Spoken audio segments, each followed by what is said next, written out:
Hello and welcome to AJ Storytime channel for kids. If you are new to my channel, please don't forget to subscribe and that will support me.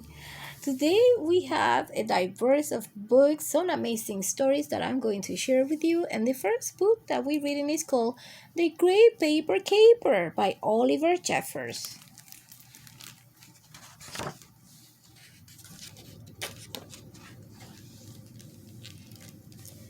There was a time in the forest when everything was not as it should have been.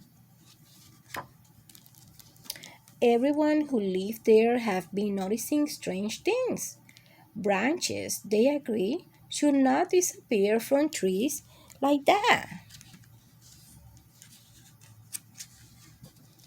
Someone, they agree again, must be stealing them, and they each in turn blame the other. But they all had solid alibis, which meant it couldn't possibly be any of them. So the tree thief must be someone else. It was all very mysterious indeed. An investigation was launched to get to the bottom of things. They were each given a different job to do, so the three thieves could be caught. The 112 vinyl paper airplane competition next Saturday at 2 p.m. They took photographs, made notes, and examined every leaf. But no matter how hard they investigated, no clues could be found.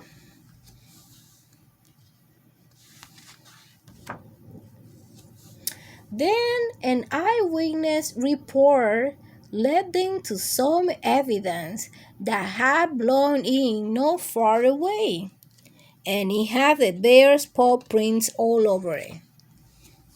They have found their culprit.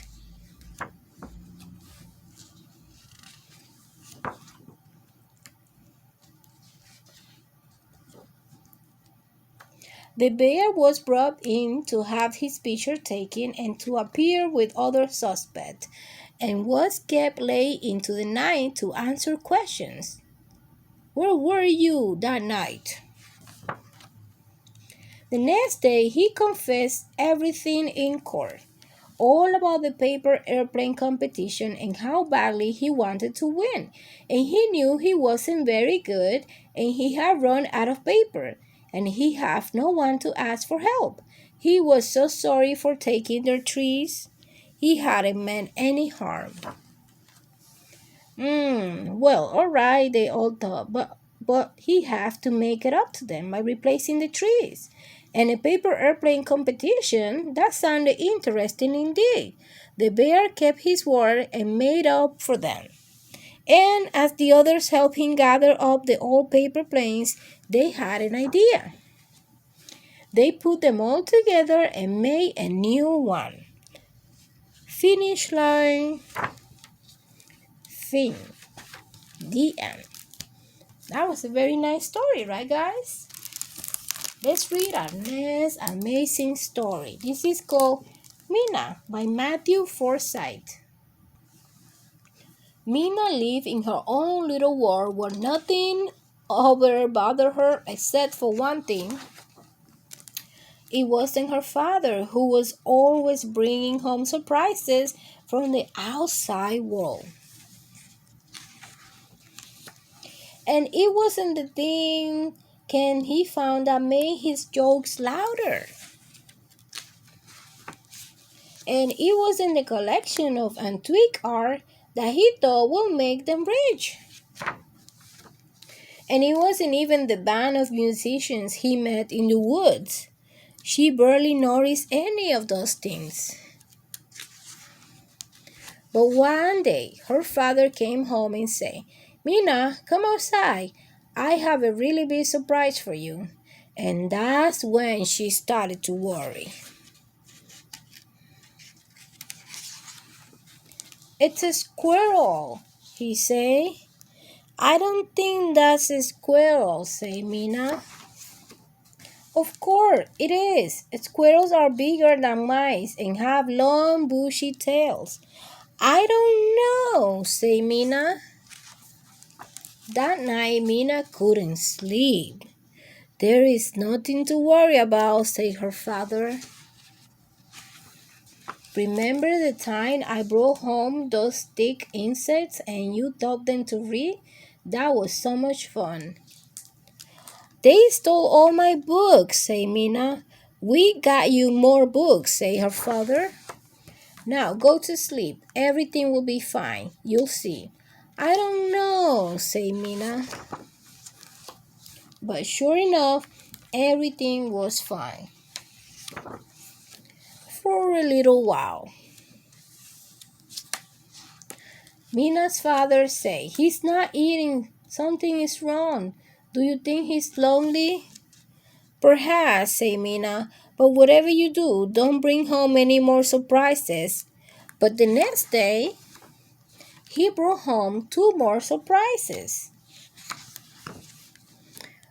But they wouldn't eat either. So Mina's father called the doctor, who came right away. I'm sure there's something, said the doctor, but let me take a look at these squirrels. Oh, I see the problem, said the doctor. The problem is that these squirrels are definitely cats. Oh no, said Mina's father. Oh dear, said Mina. And then, all at once, the cats chased Mina and her father and the doctor into the woods and up a tree. When finally Mina said, stop! We share our home with you, our food, our toothpaste, and this is how you repay us by trying to eat us? Yes, said the cat, and they were about to eat the mice when the strange thing happened.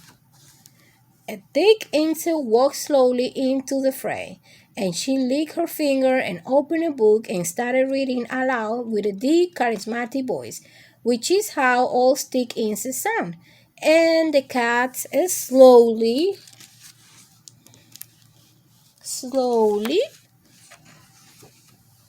fall asleep.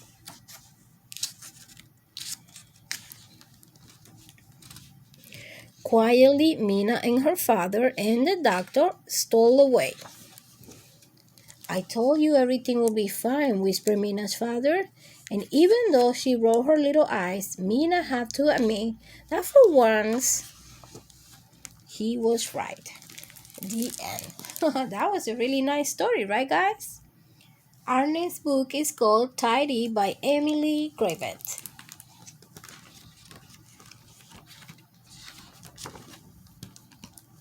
Deep in the forest lived a badger named Pete, who tidy and clean and keep everything neat. He tidied the flowers by shaking each patch and sniffing off any that didn't quite match. He tidied the fox by grooming his fur. He untangled each knot and each twig, each bird. He tidied the birds from the big to the small by brushing their beaks and then baiting them all. He picked up stray sticks, he swept and rubbed, he polished the rocks, and he scoured and he scrubbed. So when a leaf fell, well,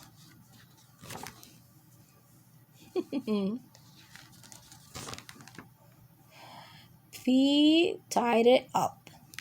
But still he wasn't happy. Now the trees looked bare and scrappy, and so to make it all look neat, Pete undertook a mighty feat. He dug up every single tree, but then it rained. There was a flood. And afterward, a lot of mud. Pete called in the diggers, he called in the mixers, he called in the concrete, the rockets, the fixers. No mud, no leaves, no mess, no tree. Perfectly tidy and perfectly neat. This forest is practically perfect, said Pete. I'm hungry, he thought. I deserve a tree. So he hunted around for something to eat. But the beetles and worms that he usually found were under the concrete deep in the ground. And so Pete decided to go home instead. If he couldn't have dinner, he'll go straight to bed. But when he arrived and took out his key, there wasn't a door where the door used to be. Later that night, Pete tossed and he turned. His belly was empty, it rumbled and churned. As he lay in his mixer, wide awake, he started to think, I have made a mistake. So, the very next morning, when he got light, he set about trying to put everything right. Then the animals came from the strong to the weak, and they land in a pot or a claw or a beak. They put everything back as it always have been, but maybe less ordered and not quite as clean. And Pete, well, he promised to tidy up less, but if he succeeded is anyone's guess. The end. That was a really nice story, right? See, sometimes you can clean, but you don't have to overdo it. I have one last book for you, and this one is called Butterfly by Ms. Inkpen. I love reading all this amazing story, right? We learned so much. Keeper was trying to catch a butterfly, a little blue one. It landed on Pig's popsicle. Then it flew away again. You'll never catch it, said Pig. The butterfly flew to the top of a lilac bush. Keeper climbed up and he made a grab and missed. In the park, in a stroller, was the baby with a balloon, which is where the butterfly came to rest nest. I know what's gonna happen. Keeper crept up very quietly, closer and closer and closer, still very close indeed. That was when the balloon pop. Keeper looked at the balloon, he went back to the lilac bush and looked at the blossom, then he went back to the pig and said, Show me your tongue. They were all purple. Keeper made a pointed purple paper hat. He put it on Pig. What's this for? Said Pig. Shh, said Keeper. They didn't have long to wait. The little blue butterfly landed on Pig's hat. Keeper closed his paws around it and he had cut it at last. Later, though, he let it go. The end.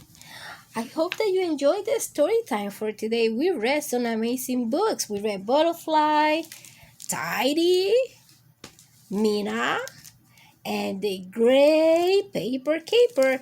Please don't forget to subscribe to my channel. I also have some books recommendation before you go. If you want to learn about farms animal, the chickens on the family farms, this is a great book by Shauna Stifel. Remember that this is a time where many babies are born. Also, the little chickens, the chicks will be born. I have another book recommendation. This is called The Buzz Bee. This is a National Geographic Kids. If you want to learn more about bees, remember we have several story times about that. I recommend for you to read this book. And Creatures features Dinosaur. This is illustrated by Natasha Durley. If you like dinosaurs, this is the book for you. Learn a lot about different type of dinosaurs during this summer.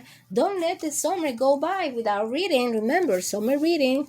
And then, if you have a little baby brother or sister and you want to teach them the first 100 words, then you gotta read this book. First 100 words, Bright Baby. This book has everything the little ones need to know. Bath time, bedtime, food, meal time.